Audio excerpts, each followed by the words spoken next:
Before I know it, I'm signing up to be an au pair.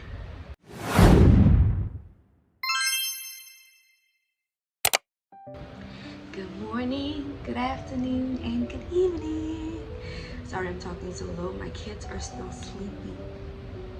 And I had time to do everything I needed to do. So I was like, I'm gonna take this time to record and talk to you guys. So welcome back. My name is, I go by Naomi. It's not really my government name, so it's Naomi. Today I wanted to talk to you guys about how I ended up in this country. I'm in the United States, by the way. I am originally from South Africa, and long story short, I came here as an au pair. An au pair is a live-in nanny. If you didn't know, you live with a family and they take care of everything basically, and they give you a stipend every week, you know, to go buy whatever you need, but like they take care of everything: food, obviously shelter. If they have a car, they give you a car. Sometimes they'll give you gas. It's per family, really, right? So I ended up an au pair unintentionally, believe it or not. So back home, when I was in South Africa, I worked a stunning 9 to 5. I got so broke. I don't know what happened. I moved out of my parents' house. I wanted independence. Nobody kicked me out, right? I moved out. It was like very far. First red flag, but I appreciate the learning experience. So I had to pay rent. Soon after, I bought a car because, again, I was so far. I needed means to get around, to go to work, right? So I had an apartment, got a car, and soon realized my little salary is not enough. Cool, I'm not a crybaby. It's like I figure stuff out, right? And I love kids to death, every child. So during the weekends, I noticed the children in my neighborhood were just outside all day. I think their parents were working, but they had no sign of food. Nobody really watching them. They would just hang out by my door.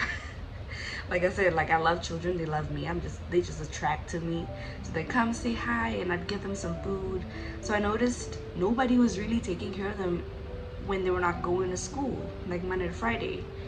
So I was like, you know what? I'm broke.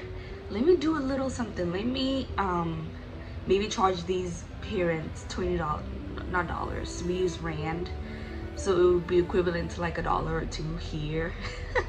Let me charge them something so I can have food for all these kids. They're eating out of my house and I'm already broke.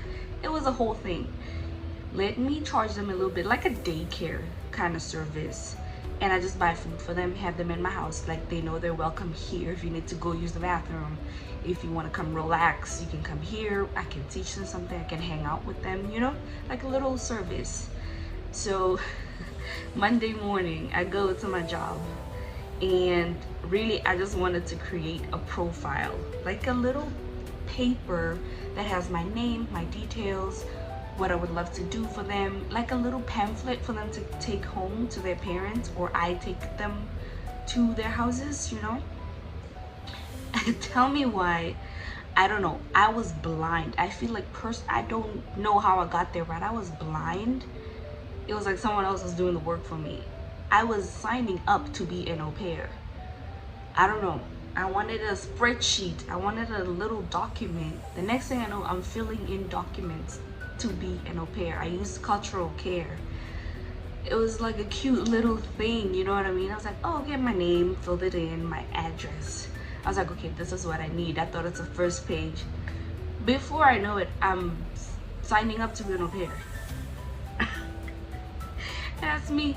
They go to the United States. I'm like, oh yeah, I want to go to the United States. I click. Next day, I get a call from the agent talking about an interview. So actually, we had the interview. I was driving home. I was in the car, and we have a little interview. Like she wanted to get to know me before an initial interview, like in person, you know. my inability to hang up on people actually got me here, because I hate talking on the phone. So if I don't know, if I had hung up and be like, no, I don't want to do this, I would not be here today. So I just stuck it out, and I answered positively, honestly, and did everything I needed to do. The next weekend, I had that little interview. It was like a presentation in the morning, and then an interview. Like, they ask you how many hours you've watched kids, what would you do with children all day. It was things like that. Things moved fast. It was October, right? In December, I had done, my profile was complete. I had went to the doctors for a physical check. It was like that. And in January, things were slow in December because, you know, everybody, it's a holiday. In January, I connected with a host family, like a family that I actually lived with for an entire year, and applied for my visa. I got it February 3rd. I will never forget that day. February 3rd, I got my visa, and I was out of South Africa March 1st. My intention, mind you, was to take care of kids in my neighborhood and have parents pay me at least something so I can buy food for them. And I ended up in the United States of America.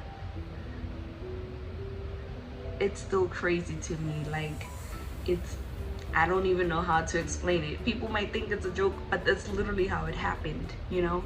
So, I don't know, just literally follow your heart. Don't say no to anything. Just go with the flow. You'll never know, right? And like, if you want my personal au pair experience, I'll be more than happy to share it, because I did it for a year. My intention was to do it for 2 years, and then right at my 1 year mark, I got married and had a baby, and I have 2 kids, and been married for like 4 years now, like that. Crazy, but yeah, I wanted to be here since I was little. I always wanted to be in America. I think everybody does, I don't know, but for it to happen without me intending it, I didn't search how to go to America. What is an au pair? How can I become an au pair? Nothing. It came to me. And today I'm living my dreams. And it's crazy because my mother, about a year ago or 2 years ago, she sent me, when I was a child, you know how you page through magazines? I used to cut out everything like a vision board. I didn't know it was a vision board or what I was doing. I just saw something that I liked, cut it out, put it in a little file. She sent me my file from when I was 10. I remember I was making it when I was 10. And in there was information about being an au pair. I was 10. I didn't even know what I was reading. I was like, oh, au pair, a nanny somewhere else, I guess in another country. Put it in a file. There was also a lady wearing headphones. She was so beautiful. She was wearing headphones, like a call center job, and that's exactly what I did leading up to here. So I don't know, manifestations work. I know they do, because I am here right now in this life with 2 babies, a girl and a boy, because I put it on the paper. I'm doing YouTube because I put it on the paper. I wish I have my proof, but like, I have a vision board right now for what I want in the next year or 2 or whenever, really. And to see it coming to life, it's just gonna be so amazing. I'm just here.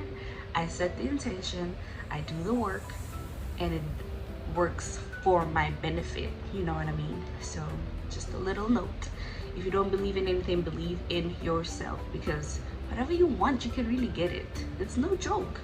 You can really get it.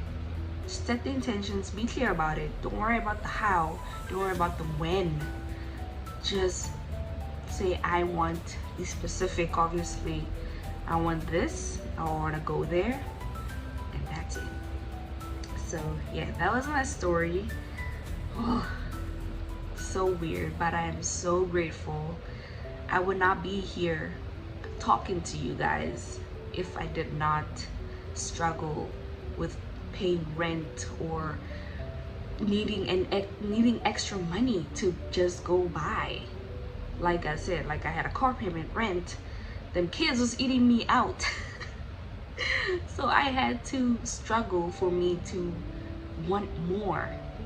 I had to be uncomfortable for me to actually be like, I need another, like other means of income. You know, like if my call center job paid me however much money I made, like I needed, I wouldn't be here, because I'd be comfortable. I know my rent is paid, my car is paid, I have more than enough food, I can travel, I can do this. I would not be here. So sometimes appreciate the struggles, because they make you stronger. They make you uncomfortable for you to want change, because you deserve to evolve and grow, you know. But I'm not gonna talk you your ear with that, because that's, you know, it's just what I think. So let me know what you guys think and what you guys did unintentionally or unintentionally happening to you. Like some people didn't even intend on getting married or meeting their soulmates, and it just happened because they're in the right place, right time. That's how it happened with me and my husband, by the way. Another crazy story. That's how I know it's fate. So yeah, thank you guys for hearing me out. If you have any questions, let me know. I love hearing from you guys. I'm happy I made this video without any background noise, because if you know, my kids are loud. As soon as I talk on the phone, they feel like it's time to scream and let it all out. So I'm so happy I got to do this with some peace and quiet and got to connect with you guys.